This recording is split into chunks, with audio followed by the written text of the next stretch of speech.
tudo bem? Como você está? Como tem passado? Tem usado a máscara corretamente? Tem feito o distanciamento social?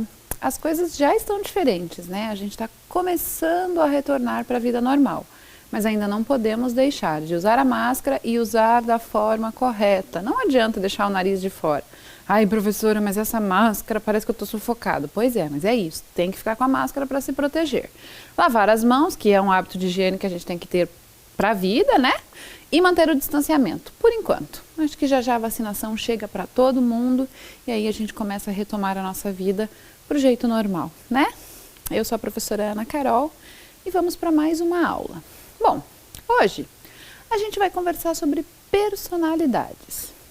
Pode ser que você esteja pensando sobre a minha personalidade, professora, como eu sou, se eu sou tímido, se eu sou extrovertido, brincalhão. Não. Nós vamos falar das personalidades que são aquelas pessoas famosas. Sabe qual?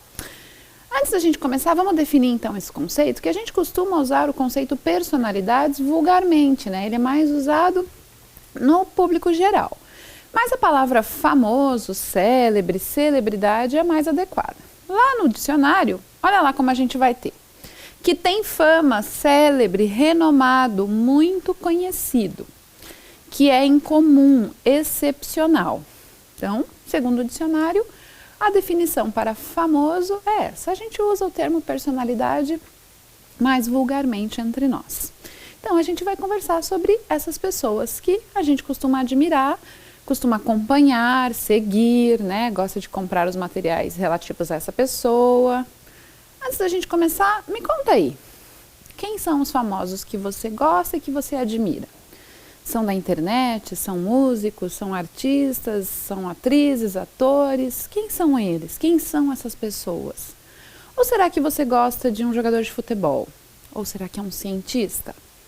Quem são as pessoas que você gosta de ver na televisão, ou na internet, ou na mídia e pensa, puxa, gosto dessa pessoa, gostaria de ser como ela, ou gostaria de fazer as coisas como ela? Quem será que são? Você já pensou, então, por que essas pessoas são consideradas personalidades, por exemplo? Por que será que você gosta delas? O que faz elas serem as suas personalidades, os seus famosos favoritos?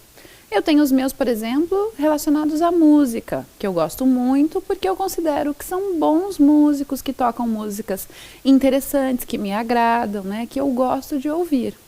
Tenho também atores e atrizes que gosto muito, que acompanho, então sempre que eu ouço que alguma dessas pessoas que eu admiro vai lançar um filme ou vai fazer alguma coisa, eu já corro para querer assistir, porque são pessoas que eu admiro, que fazem parte da minha história, porque eu acho que fazem um trabalho muito bom. Mas eu também gosto de muitos escritores, gosto de cientistas, gosto muito de pensar como é que eles elaboraram as coisas, né? Como eles conseguiram pensar em coisas que ninguém tinha pensado antes. Então a gente tem várias pessoas diferentes, né?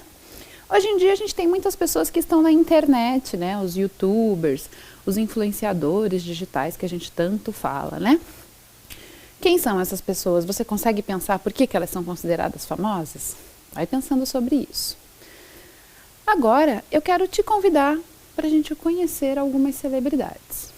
Mas eu fiz de um jeito diferente. Eu não trouxe aquelas pessoas que muito provavelmente você conhece aí, que estão em todas as mídias, que estão em todo lugar. Eu selecionei pessoas que são muito conhecidas, que são muito famosas por diferentes razões. Algumas eu tenho certeza que você já ouviu falar. Pode ser que algumas outras você não tenha ouvido ainda. E aí a gente vai fazer uma viagem pelo tempo. Isso aí. Eu decidi, junto com você, traçar uma linha do tempo das pessoas famosas. E aí a gente vai começar primeiro lá no século XVII. Eu gostaria de ter trazido de muito antes, mas aí eu tive que recortar, tive que fazer uma escolha num determinado período do tempo, senão a gente nunca ia conseguir terminar, porque são muitas pessoas e muitas coisas para contar, né? Então, olha lá, o século XVII compreende o período de 1601 até 1700. Então, tudo o que aconteceu dentro deste período de tempo, dentro desses anos, a gente atribui ao século XVII. Então, comece a pensar lá, né, que o século XVII, as tecnologias eram muito diferentes do que a gente tem hoje, as sociedades viviam de formas muito diferentes, então você precisa colocar o seu pensamento nisso, que não era como nos dias atuais, era tudo bem diferente. Nossa primeira viagem, a nossa primeira parada vai ser lá na Inglaterra, no ano de 1665. E aí eu vou te apresentar um cara que muito provavelmente você já ouviu falar e que logo, se já não estudou, você vai estudar sobre ele, porque ele ainda faz parte das nossas vidas. Olha lá quem eu trouxe. Sir Isaac Newton. Já ouviu falar dele? Pois é, ele é um cara bem importante, foi muito importante na história. Ele era matemático, físico e astrônomo. E olha que coisa curiosa, o Isaac gostava de artesanato. Então, todas as coisas que estavam relacionadas a trabalhos manuais, desmontar coisas, produzir, fazer, ele gostava muito. E tinha um outro gosto muito especial também, que era por leitura. Os estudiosos dele, hoje, quase afirmam que talvez ele tivesse uma síndrome de Asperger, que era o que a gente chamava antes de autismo. Ele era muito tímido, não gostava de estar com as pessoas, estava sempre recolhido e era muito ficcionado em fazer leituras e construir coisas, né? Então, por isso, a partir dos estudos, do levantamento do que era possível, os estudiosos desse cientista afirmam que talvez ele fosse uma pessoa que tivesse a síndrome de Asperger. E olha só que legal, o Newton enfrentou uma pandemia também, que foi a da peste negra. Bom, dentro desse cenário, eu tenho certeza que os seus professores em outro momento já falaram para você que não é a primeira vez que a gente passa por uma pandemia, né? Claro que hoje ela tem um outro significado, a gente consegue informações do mundo inteiro, sabe onde ela começou, por que ela começou, né? As tecnologias permitem isso. Agora pensa isso no século XVII, que dificuldade. E aí ele passou pela pandemia da peste negra, e por isso ele estava estudando na universidade e, em função disso, para se proteger, sabe o que ele fez? Quarentena. Precisou se recolher. E aí ele decidiu voltar para o lugar de origem dele, que era uma fazenda, né, um lugar rural, diferente da universidade. E aí permaneceu lá, protegidinho, quietinho, longe das pessoas, para poder garantir que não fosse infectado pela peste negra. Você acredita que na quarentena ele elaborou teorias que até hoje a gente utiliza na vida? Olha lá. Ele elaborou a lei da gravidade. E tudo que ele descobriu, todas as outras leis da mecânica que ele elaborou, também possibilitaram viagens espaciais. Você, ao longo dos seus estudos, também vai se deparar com as leis de Newton e vai estudar um pouco sobre elas, vai aprender a usar as fórmulas para a solução de alguns problemas. Então, num outro momento, com os professores corretos, você também vai saber um pouquinho mais de Newton. Por agora, eu vou te contar uma história bem curiosa sobre a elaboração da lei da gravidade. Estava lá o Newton recolhido na sua quarentena, esperando a peste negra passar, e ele começou a observar as macieiras. Pois é, as macieiras. E ele percebeu que todas caíam em linha reta. Isso provocou nele uma curiosidade. Porque ele começou a pensar, bom, as macieiras poderiam cair girando, ou elas poderiam fazer uma curva, ou elas poderiam ter qualquer outro movimento diferente de uma linha reta. As pessoas costumam dizer e contam uma história que não é verdade, de que uma maçã caiu na cabeça dele enquanto ele estava sentado embaixo de uma macieira e que por isso ele elaborou a lei da gravidade. Mas não é verdade. Foi a partir da observação, de ver as maçãs caindo, é que ele elaborou isso. E aí, quando ele conta para um amigo sobre isso, ele usa essa figura de linguagem para dizer que a maçã caiu na sua cabeça, mas não é verdade. Ele estava apenas observando, foi uma forma, um jeito de falar. E aí, então, ele elaborou a teoria de que havia uma força que puxava, então, essa maçã. E essa maçã era atraída por ela. E essa força tinha que estar no centro da Terra. Por isso, a lei da gravidade, que é o que a gente conhece hoje, né? Essa força que nos mantém presos ao chão, por assim dizer, nós estamos sendo puxados para o centro do planeta. Só que a gente sabe disso hoje a partir de muitos estudos, muitas tecnologias nos permitiram perceber. O Newton pensou nisso observando a partir dos estudos e das leituras que ele tinha feito. Então você imagina que lá no ano de 1600, para que ele elaborasse tudo isso, quão fantástica e genial era a cabeça dele, né? Eram as coisas todas que ele pensava. Só uma história sobre ele, tem muitas outras coisas que você pode descobrir, mas aí fica por sua curiosidade quando você estiver navegando pela internet. Agora eu queria te contar um pouquinho o que será que estava acontecendo aqui no Brasil, enquanto Newton estava lá, passando pela pandemia de peste negra. Porque temos que lembrar, né? O Brasil já existia, já estava aqui acontecendo, né? A coisa já estava rolando. Vamos ver? Olha lá o que estava acontecendo aqui enquanto o Newton estava lá elaborando a lei da gravidade. Os holandeses, que há muito tempo estavam querendo invadir as terras do Brasil, conseguiram, lá pelo estado da Bahia.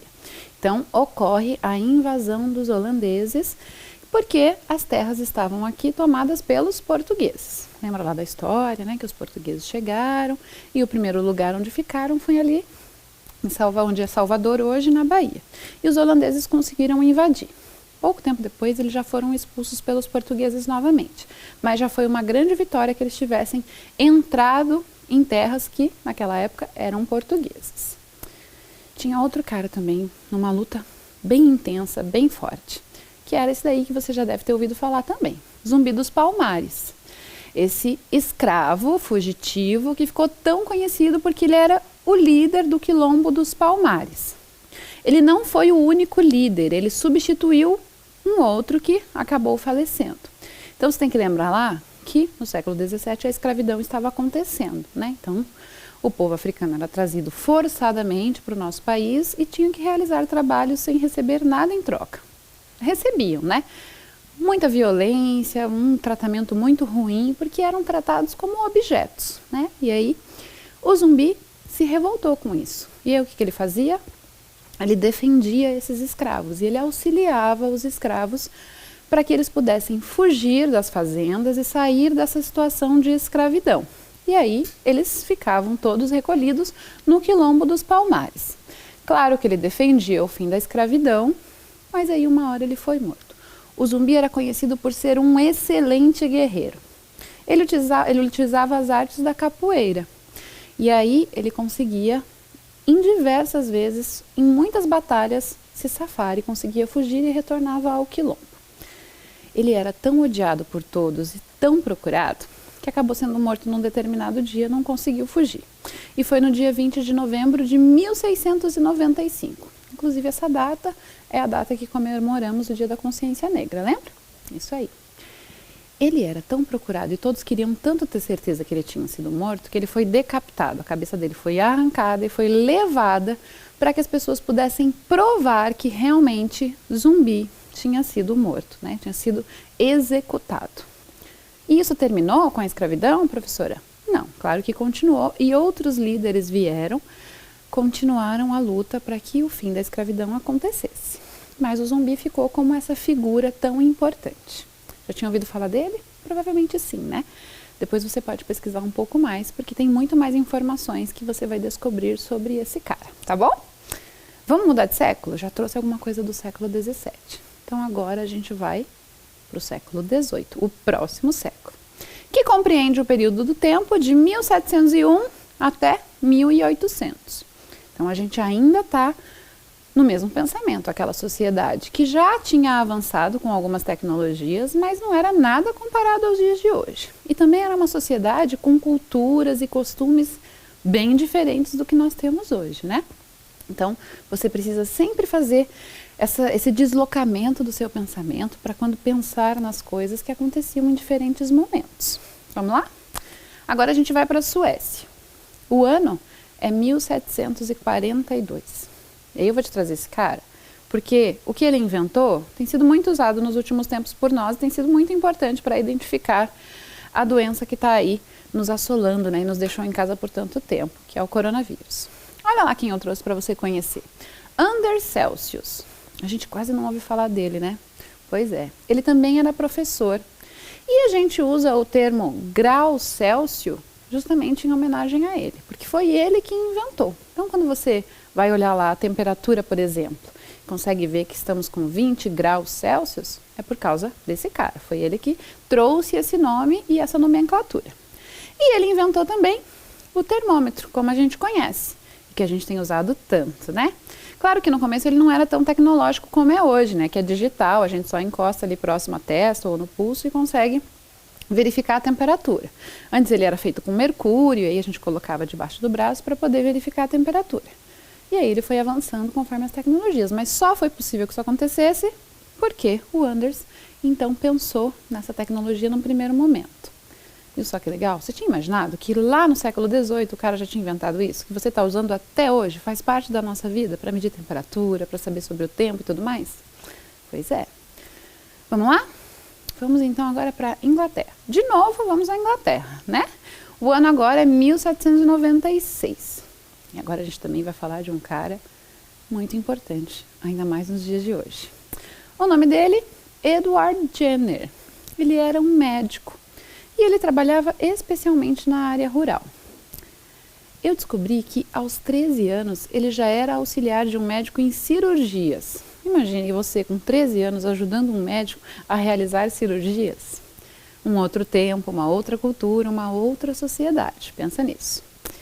E aí ele também viveu uma epidemia, né? Então, lá na Inglaterra estava tendo uma epidemia de varíola. E era uma doença que estava acometendo muitos ingleses. Era uma média de 4 mortes a cada 5. Então, 5 infectados com varíola, desses 5, 4 vinham a óbito, ou seja, morriam. Então, era uma doença bem perigosa. Sabe o que ele fez? Nada mais, nada menos do que inventar a vacina. Mas, professora, como é que ele fez isso assim? Do nada ele inventou a vacina? Não. Também a partir da observação. Então, olha só. O Edward começou a notar que as pessoas que ordenhavam as vacas, né, que tiravam o leite das vacas, contraíam um tipo de varíola que era a chamada varíola bovina. E ele percebeu que quem já tinha contraído essa varíola não pegava a varíola humana. E a varíola bovina não era tão agressiva, tão prejudicial à saúde dos humanos quanto a humana. Observou e pensou, opa, então, se essa galera que está lá ordenhando, tirando o leite da vaca, não pega a varíola humana, pode ser que se eu pegar um pouco do pus da ferida, porque a varíola tem uma característica de fazer várias feridas pelo corpo e aí produz um pus. Aí o Eduardo foi lá, pegou uma seringa, tirou um pouco do pus de uma das feridas de quem estava com a varíola bovina. Foi até um menino de 8 anos, chamado James Phipps, e injetou nele o pus, ou seja, o vírus infectou o menino. E aí ele ficou doente com a varíola bovina, mas teve sintomas leves, apresentou um pouco de febre e logo passou e ficou bom. Aí o James, num outro momento, foi uma pessoa que estava infectada com a varíola humana e fez a mesma coisa, pegou a seringa, tirou o pus e trouxe para o James e injetou nele novamente. Sabe o que aconteceu? Nada, o James ficou bem. Não desenvolveu a varíola humana. A partir disso, então, a vacina passou a ser inventada. Os médicos do mundo todo, então, passaram a fazer esses testes e só depois que o mundo inteiro tinha validado isso, é que o Edward, então, foi considerado o pai da vacina. Você lembra que quando a gente estava discutindo sobre a vacina do coronavírus, a gente ouvia falar que a comunidade médica tinha que aprovar as vacinas, que não era assim só o laboratório desenvolver uma vacina e dizer que tinha a vacina, que ela podia ser distribuída? Pois é, quando uma medicação, quando uma vacina vai ser distribuída à população, primeiro a comunidade médica se reúne e verifica os estudos todos, como foram feitos, a eficácia desses estudos. Então, uma série de fatores são analisados para que daí essa vacina possa ser aprovada e aí então possa ser distribuída. Por isso que a gente ouvia tanto aquela discussão de que precisava aprovar. Hoje a gente tem várias que foram aprovadas. Por quê? Porque mostraram eficácia, que funcionam, que são eficazes para combater o coronavírus. Tudo por causa desse cara que lá no século XVIII observou as pessoas ordenhando as vacas e aí começou a fazer essas ligações. Você viu só? Quanta coisa pode ser inventada a partir da observação? Claro que isso aliado com outros conhecimentos, né? Com as leituras que ele tinha, ele já era médico, então ele já conhecia tudo. E aí o seu interesse estava voltado, claro, para as coisas que ele fazia da sua profissão. Gostou? Sabia dele já? Tinha ouvido falar? Viu só? Agora a gente vai lá para a Áustria. O ano também é 1742. Só que agora a gente vai falar de música. Talvez você vá dizer, professora, esse tipo de música aí dessa época é muito cringe. Será que você vai falar isso? Você já ouviu música clássica? Já parou para só escutar e ver como ela pode ter alguma beleza e pode ter algum prazer guardado em ouvi-la? Por isso eu trouxe para você este cara aí, Wolfgang Amadeus Mozart. Você já deve ter ouvido falar dele. Ele era músico e compositor e já compunha com 5 anos. E aí o pai dele achou que ele era um gênio da música e começou a estimular e matriculou ele em escolas para que ele aprendesse cada vez mais sobre música. E ele aprendeu. Aprendeu tanto que compôs mais de 600 obras. Tem muita coisa dele para ouvir. Eu trouxe agora para você um vídeo onde você vai ouvir só um pedacinho de uma das peças que ele compôs. Ouve com atenção e com cuidado para você ver como é gostoso você escutar um pouco de música clássica. Vai lá.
Então, gostou? Tem uma dica para te dar. A neurociência já comprovou que quando a gente vai estudar, quando precisa se concentrar para alguma atividade, a música clássica age no nosso cérebro, fazendo com que a nossa atenção fique mais focada. Então a dica é essa. Quando você for estudar aqueles conteúdos que são bem complicados, que você acha bem difíceis, coloca uma música clássica baixinha para você escutar, porque ela vai auxiliar. É como se ela fosse um pequeno alimento para o seu cérebro ficar mais atento e mais focado. Então é como se você aprendesse melhor. Tá vendo como a música clássica pode te ajudar? Além do que é uma delícia, relaxa, né? Ajuda a gente a ficar mais tranquilo. Eu gosto muito para ouvir em determinados momentos, também não ouço o tempo inteiro, gosto de muitos outros tipos de música. Mas a música clássica também faz parte da minha playlist, devia fazer parte da sua também. Vamos continuar? Então agora vamos ver o que estava acontecendo no Brasil enquanto tinha um cara inventando vacina, enquanto tinha outro produzindo músicas que estão conhecidas e ouvidas até hoje. Olha lá. No ano de 1759, os padres jesuítas estavam sendo expulsos do Brasil. Isso mesmo, expulsos, escorraçados, saíram e foram ligeiro embora. Quando os portugueses chegaram ao Brasil, junto com eles, chegou também um grupo de padres conhecido como Companhia de Jesus. Era um grupo de padres que vinham com o objetivo de catequizar os indígenas que estavam aqui. Lembra que os europeus consideravam a cultura indígena como muito fora do padrão, não dava para ser daquele jeito. E precisavam catequizar, educar esses indígenas. E aí os padres cumpriam essa função. A gente pode dizer que esses padres foram os primeiros professores e elaboraram aí as primeiras escolas que nós tivemos aqui no Brasil. Claro que não exatamente como a gente conhece hoje. Só que daí, depois de passado um tempo, A coisa aqui no Brasil começou a crescer, começou a ficar muito bom, né? Começaram a descobrir que o Brasil tinha muitas riquezas, e daí os governantes, os monarcas começaram a pensar, ó, tá na hora da gente deixar isso aqui mais profissional, não tá bom. E aí um cara chamado Marquês de Pombal decidiu que o Brasil precisava tomar um rumo diferente, precisava se profissionalizar e melhorar. E para isso, ele achou que os jesuítas precisavam sair do país. Não pensou duas vezes, mandou todo mundo embora. E aí foi um marco bem importante para a história da educação e para a história do Brasil. Sabia dessa? Tem outra coisa acontecendo também, olha lá. Em 1792, esse cara que você talvez não saiba quem é direito, mas ouve falar sempre dele, que é o Joaquim José da Silva Xavier, o Tiradentes, foi executado no ano de 1792. Tão importante é que tem um feriado com o nome dele, né? Com o apelido que ele tinha, Tiradentes. Esse apelido existe porque ele era uma espécie de dentista mesmo, né? Naquela época não tinha a profissão de odontologista como nós conhecemos hoje, e o Joaquim trabalhava também com isso. Ele era militar, né? Era como se fosse um tenente. E aí o que estava acontecendo? Lá em Minas Gerais havia ouro e diamantes, e Portugal estava retirando esse ouro e esse diamante, estava enriquecendo, e viu que aqui no Brasil tinham todas essas possibilidades. Acontece que o ouro e o diamante não duraram a vida inteira, começaram a acabar. Então já não tinha mais tanto ouro e diamante para ser retirado. Só que Portugal ficou achando que estava errado, que tinha gente desviando esse ouro, que estava roubando esse ouro, levando embora de outro jeito. E aí, o que ele fez? Ele aumentou muito os impostos. Ele começou a cobrar demais da população alguns impostos. E aí, o que aconteceu? A galera começou a se revoltar, né? Porque não era só uma questão. Havia, sim, um desvio desse ouro e desse diamante. Mas a população em geral não tinha nada a ver com isso. Estava pagando um preço muito alto. E aí, o Joaquim começou a encabeçar um movimento que era da Inconfidência Mineira. E aí descobriram ele. Sabe por quê? Porque de todos os líderes desse movimento, ele era o único que não tinha muita grana, não tinha posse, não tinha terras, ele era só um militar. E aí no final, no julgamento, acabou que só ele foi condenado à execução. Foi enforcado e esquartejado. Por que isso, professora? Porque naquela época as autoridades queriam mostrar a toda a população que quem inventasse de ir contra o governo ia sofrer aquele tipo de violência. Então era como um aviso. Difícil, né? No final, o Tiradentes se tornou um grande herói, um mártir, né? Por isso a gente lembra disso e lembra dele até hoje. Mais uma celebridade aí para você ter no seu hall de celebridades. Quem sabe você não fica fã dele também quando for estudar sobre ele mais. Vamos mudar de século? Tá pronto? Então a gente vai para o século XIX. Século esse que tem os anos de 1801 até o ano de 1900. Vamos lá? Tá pronto? Nós vamos então primeiro para a Polônia. E aí a gente vai conhecer uma cientista que eu gosto muito, tenho muita admiração pelo trabalho, por tudo que fez, pela força. Vamos lá? Talvez você conheça ela. Então eu trouxe para você Marie Curie. Talvez você ouça falar dela como Marie Curie, mas a pronúncia correta é em francês Marie Curie. Ela era física e matemática. Descobriu nada mais, nada menos do que a radioatividade. Descobriu também 2 elementos químicos que foram inseridos na tabela periódica, que foi o polônio e o rádio. É considerada a mulher mais brilhante do seu tempo. Eu, inclusive, digo que não é só a mulher, mas é a pessoa mais brilhante do tempo dela. Olha só que história legal. A Marie veio de uma família que não tinha muitas posses e elas queriam muito estudar, eram apenas meninas. E aí, então, a Marie com a irmã fizeram um acordo. A irmã queria estudar medicina e a Marie queria estudar física, matemática. E aí elas então acordaram o seguinte, que a irmã da Marie primeiro iria para a França para poder dar continuidade aos seus estudos e a Marie ia ficar aqui trabalhando para poder ajudar a irmã a pagar os estudos. Foi isso que ela fez, ficou trabalhando como governanta e durante esse tempo continuou fazendo as leituras, continuou estudando como podia e ajudava a irmã financeiramente lá na França. A irmã foi continuar os estudos, se casou e, logo que conseguiu finalizar tudo, levou a Marie para a França também, para que ela pudesse então começar os seus estudos. A Marie foi, mas logo achou um jeito, descobriu um porão lá para alugar e foi morar sozinha para poder continuar os seus estudos. Você acha que era fácil? Nem um pouco. Ela passou fome, frio, uns perrengues fortes. Inclusive dava aula no período da noite para poder conseguir algum dinheiro para se alimentar e continuar estudando. Mas não desistiu, continuou e estudou. Tanto que fez essas descobertas brilhantes. Ela se casou, né? Então o seu marido também a ajudou. O marido dela era cientista também e pesquisador. Vejam vocês que ele nem pesquisava coisas que a Marie estava interessada. Mas quando ele viu as descobertas que ela fez, ele logo largou as pesquisas dele e foi ser parceiro da companheira dele e os dois trabalharam juntos durante muito tempo. Eu trouxe um vídeo para você agora que conta em 1 minutinho um pouco da trajetória da Marie Curie. Tá pronto? Vai lá!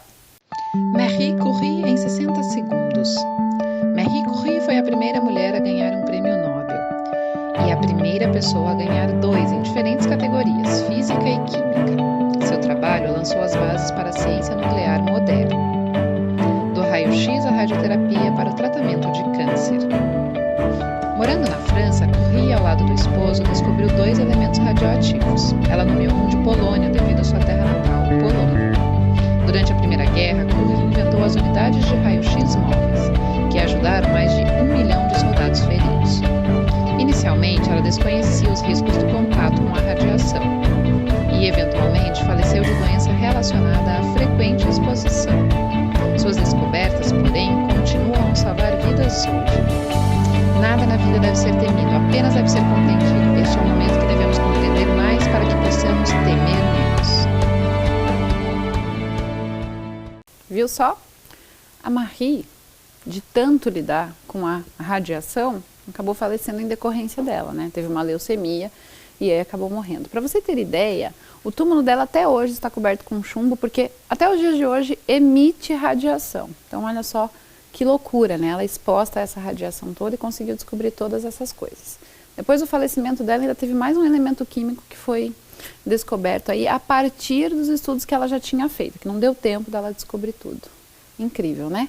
Uma mulher aguerrida num tempo difícil, que conseguiu lutando, estudando, indo atrás dos seus objetivos e fez tanta história e é tão importante para a humanidade. Mas professora, o que estava acontecendo aqui no Brasil, século XIX? Alguns historiadores dizem que o século XIX para o Brasil foi o século das descobertas, aconteceu coisa pra caramba. Eu não vou poder te contar tudo, vou te contar só umas coisas bem importantes, assim. Depois, num outro momento, você vai estudar também um pouco sobre a história do Brasil e vai descobrir mais sobre isso. O fato, primeiro, tão importante, foi que em 1808 a família real portuguesa veio para o Brasil. Estavam lá em Portugal, tinha um cara que era Napoleão, dizendo para eles assim, ó, vocês vão me ajudar?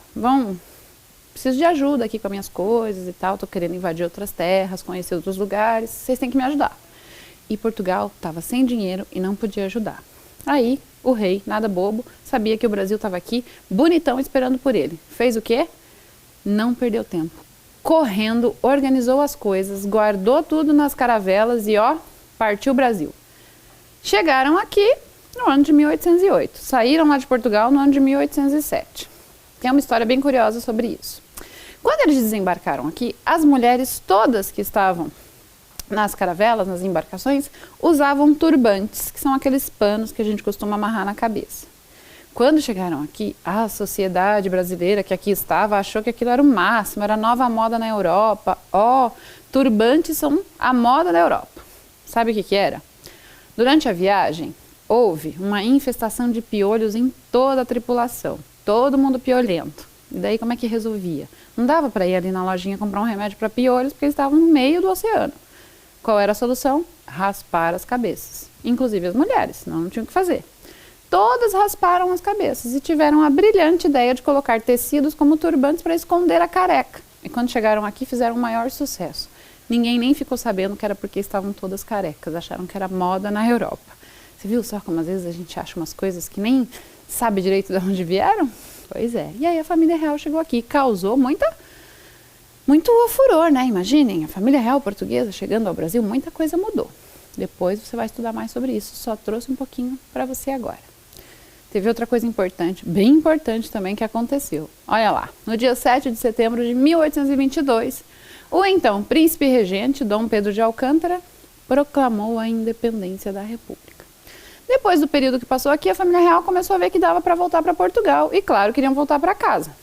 E aí começaram a se organizar. O pai do Dom Pedro começou a fazer pressão nele. Vambora, vão comigo, você tem que ir comigo. E aí ele falou, não, eu não vou. Tá na hora desse Brasil aqui ser independente. E aí, um dia antes, ele declarou o dia do fico, porque ele fala que não vai, que para felicidade geral da nação ele vai ficar. E aí, logo depois, ele proclama a independência da República. Ou seja, ele separa Brasil de Portugal e Brasil passa então a ser independente, passa a ser uma república que se organiza, se governa sozinha. Foi bem importante isso também. Depois, ele foi coroado imperador e aí fica conhecido como o famoso Dom Pedro I, que a gente ouve tanto falar sobre ele, né? Tem mais uma pessoa que eu quero te mostrar agora, também bem incomum para aquela época, que é essa moça aí chamada Maria Quitéria. Era uma baiana e foi a primeira mulher a integrar o exército brasileiro. Ela teve que se vestir de homem para poder ingressar no exército, né? Você pode imaginar que lá no século XIX as mulheres não podiam ir para o exército assim facilmente. E aí ela teve que se camuflar. Então, cortou o cabelo, se vestiu de homem e aí foi se alistar e passou então a fazer parte do exército.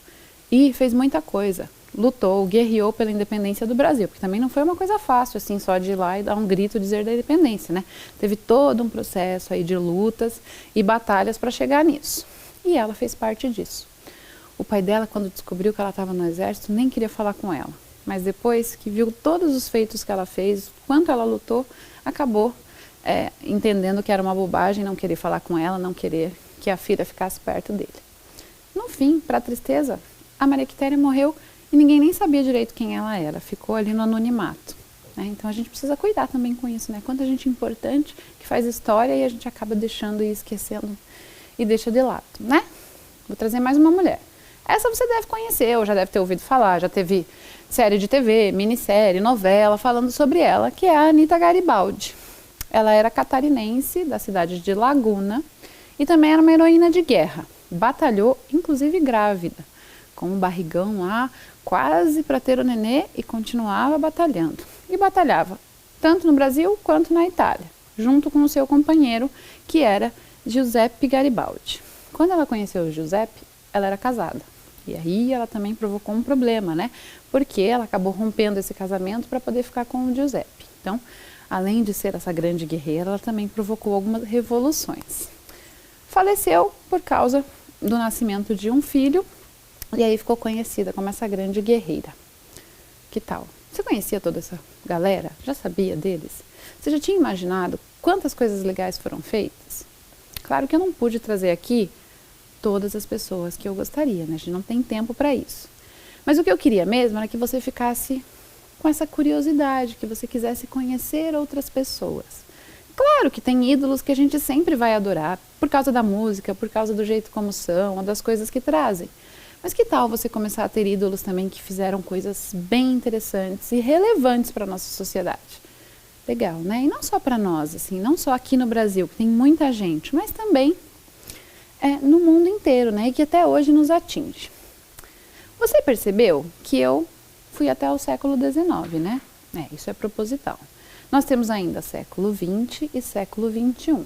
Mas você pode imaginar que a quantidade de pessoas nestes 2 séculos para que a gente possa conhecer são muito grandes. E aí a gente não ia ter tempo para falar hoje.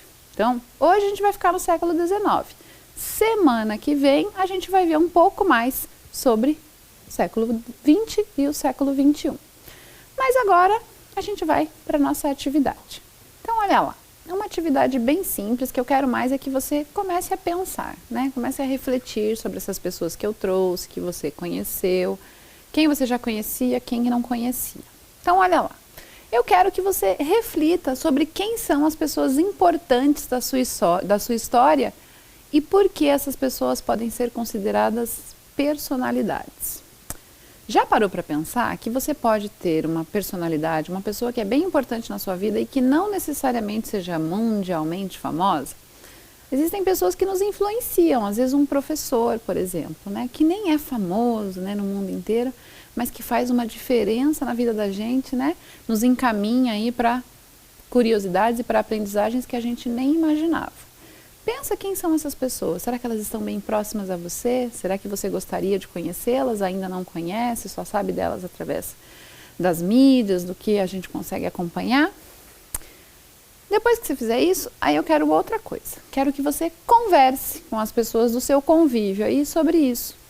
E aí eu gostaria que você aproveitasse para contar sobre a história de uma ou mais das celebridades que a gente conheceu hoje. Você viu quanta coisa eu trouxe para você hoje? Eu trouxe o cara que inventou o termômetro, eu trouxe o cara que inventou a vacina, eu trouxe arte a partir da música, né? Eu trouxe pessoas, mulheres cientistas que fizeram muito pela história da ciência, né? Para você ter ideia, por exemplo, a Marie Curie conseguiu fazer com que fosse possível, por exemplo, fazer quimioterapia. Então, as pessoas que são portadoras de câncer hoje têm esse tratamento graças ao trabalho dessa mulher. Sabe quando a gente precisa fazer um raio-x, quebrou alguma parte do corpo, precisa ver alguma coisa? Também foi graças a ela, porque foi ela que inventou esse tipo de exame. Então, veja quantas coisas impactam na nossa vida hoje, porque houve em algum momento alguém que se dedicou e que se debruçou em estudar e inventar isso, né? Claro que existem celebridades também que são bem legais, como do mundo da música ou do entretenimento, né? Mas quem sabe você aí não comece a ficar curioso também para conhecer essas outras personalidades que às vezes não são tão faladas, mas que são muito importantes. Combinado? Bom, a nossa aula está terminando, tá? Fica bem, se cuida, não esquece de usar a máscara, lavar as mãos, manter o distanciamento até que tudo isso volte ao normal, tá bom?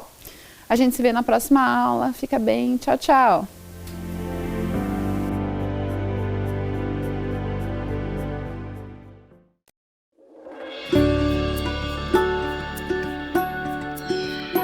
Oi, tudo bem com você? Comigo tá tudo ótimo. Eu sou a Amanda e eu vim aqui te dizer que estou muito feliz em saber que a gente vai se ver de novo. Mas antes eu preciso te dizer algumas coisinhas, tá? A gente vai ter que manter alguns cuidados super importantes para voltar para a escola com segurança, né?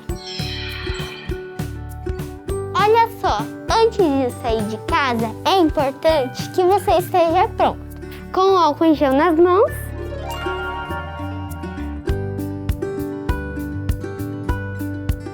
e a máscara certinha no rosto. Passa o álcool em gel de novo. Use máscara sempre, inclusive no busão. Sabemos que a saudade é enorme, mas ainda não dá pra gente se abraçar. E nada de beijos e apertos de mão também. A distância é a melhor forma de mostrar que você tá sempre junto.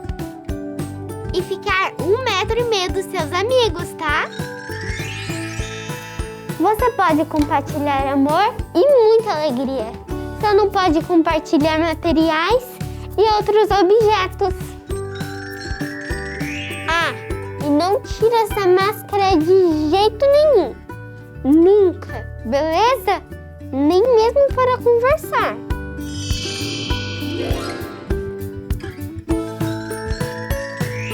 Quero muito ver você aqui, mas se tiver algum sintoma, pode ser corona, hein?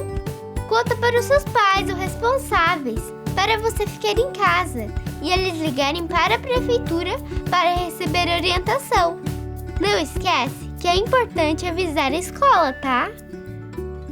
E com esses cuidados simples, a gente vai conseguir fazer da nossa escola um ambiente acolhedor e seguro, porque aprender com cuidado é o que nos move. Nós vivemos numa cidade movida pela educação.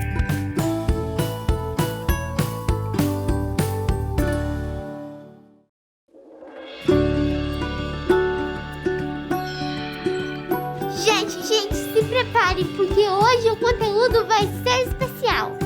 Com vocês, jeito de demonstrar carinho na pandemia.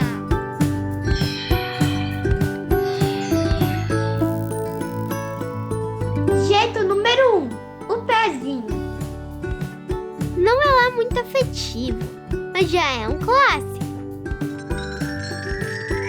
Jeito número 2, o autoabraço à distância. O segredo é abraçar você mesmo como se estivesse abraçando o outro. E imaginar que você está recebendo um abraço do outro no seu próximo abraço. Deu para entender?